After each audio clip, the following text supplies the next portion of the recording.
Hey, it's Adrian. Let's jump right into it. So this is my first video besides the intro, so I wanted to cover a topic that you've probably heard before or probably felt before. Being poor is expensive.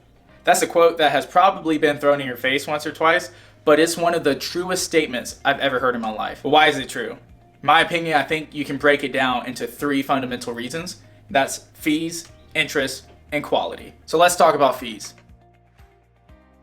When you're living in poverty, every single dollar counts. So a fee that another family could just pay off and go on and forget about it is a difference for you of having power and not having power the next month. Some fees are justified. They're the banks or the corporations taking on a risk to let you do something that you technically shouldn't be able to do, like extend a payment or overdraft an account.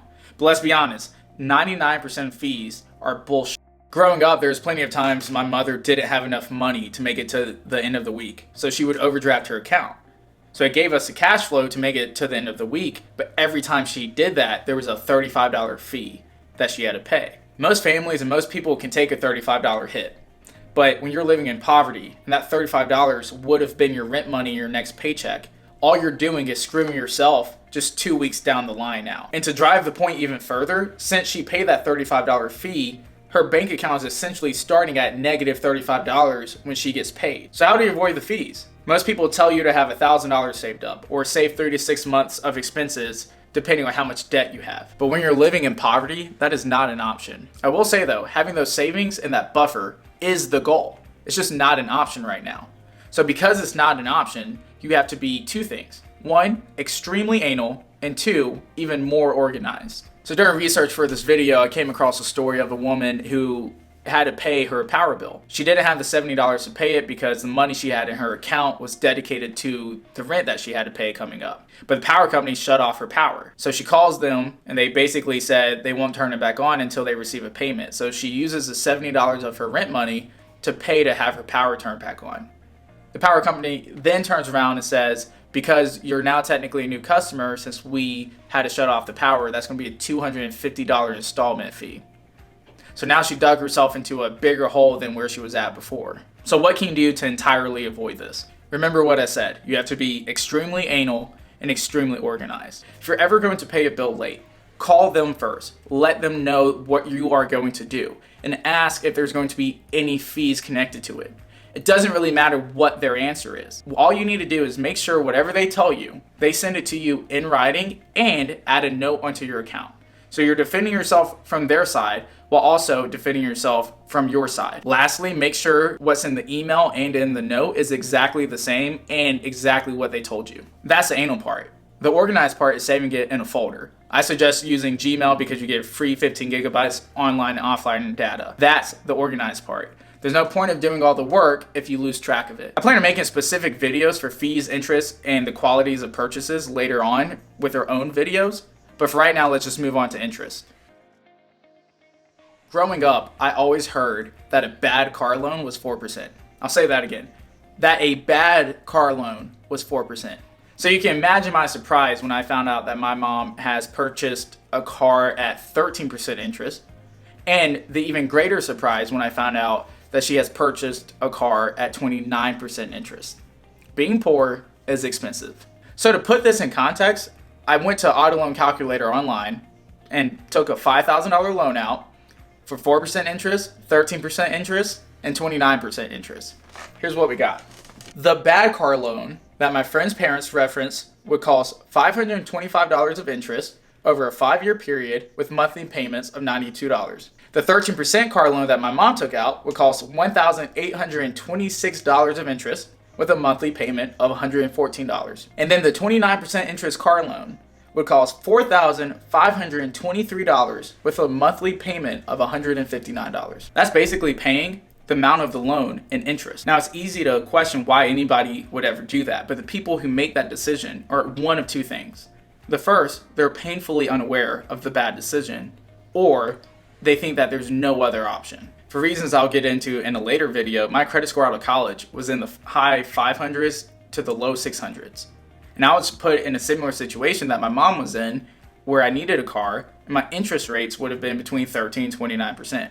I was in a similar situation, and I felt the same feelings that my mother felt, But I realized if I could avoid paying 13 to 29% interest, I would essentially be paying myself $4,500 to help myself out. I went online and realized I could do a balance transfer onto a credit card and ended up effectively paying 0% interest on a car instead of 13 to 29%. It took me about 2 hours. Currently, I make roughly $35 an hour. That day, I made $22.50 an hour, $2,250 an hour. The moral of the story is, if you're living in poverty, your credit score is probably bad. In fact, it's probably terrible. So in a sense, interest rates are like fees, but they're like a chronic illness version of them that stops you from growing. And because of that, you should avoid them at all costs. Once again, I plan on diving deeper on how to avoid high interest loans through techniques like cash flow adjustments, credit card churning, or potential side hustles. But right now I want to talk about the quality of your purchases. So the reason why I kept the quality of your purchases as the last topic in the video is because a lot of times in articles and in books, people don't bring it up and they don't connect it to poverty. Funny enough, the reason I came across this philosophy of buying high quality first and never buy cheap is through gym equipment. You see, in gym equipment, there's a lot of brands that make affordable products. But no matter what gym you go into, you always see Lifetime Fitness and you always see Rogue Fitness. So the reason that isn't because commercial gyms or franchise gyms have a lot of money to buy the equipment. It's because it's legitimately cheaper for them to buy the more expensive equipment up front than to buy something that's half price and replace it because they bought something that was half the price. Nobody cares if it's half the price if it lasts a tenth as long as a nicer quality of goods. This philosophy can be applied to your life in so many ways, and since I just use cars, I think I'll use the next best thing, which is food. The poor people tend to have more children than the average. So we're talking about 2+ kids, which means you're buying a lot of food. And trust me, I know this because I was one of those kids. In fact, having a lot of kids is one of the main reasons poor people nowadays tend to stay poor. Nonetheless, you have to feed the kids. Growing up, we ate a lot of fast food. And right now, meals are sitting around $5 to $10 per person. So if you have 4 kids, you're talking about $20 to $30 a visit, or $60 to $90 a day if you go 3 times a day. And this is the exact reason why a lot of times when I was a kid, we never had food on the table.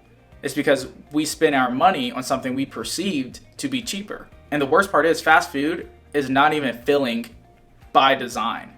The mass is high, so your stomach expands, but it's nutritionally lacking, so your stomach starts craving food now at an expanded size. So you get even hungrier quicker. In my opinion, you should always spend your money at grocery stores like Aldi and Lidl that are vertically integrated so you get the same quality of goods for a lesser price. And pro tip, buy protein, because protein is most satiating. A lot of people avoid that because meats tend to be more expensive, but who cares if it's 10% more expensive if you end up eating half as much? So that's really all I have today. That was the first video. If you're coming here from the subreddit Poverty Finance, let me know in the comments below. Throw it up on that subreddit so people kind of can see it and get the feel of what I'm trying to do. I plan on making videos about specific techniques and pathways that you can use to kind of climb yourself out of poverty. I mean, if you liked the video, if you thought it was informative, let me know below. Let me know topics you want me to cover below. And remember, it might be bad now, but it doesn't always have to be. I'll see you in the next one.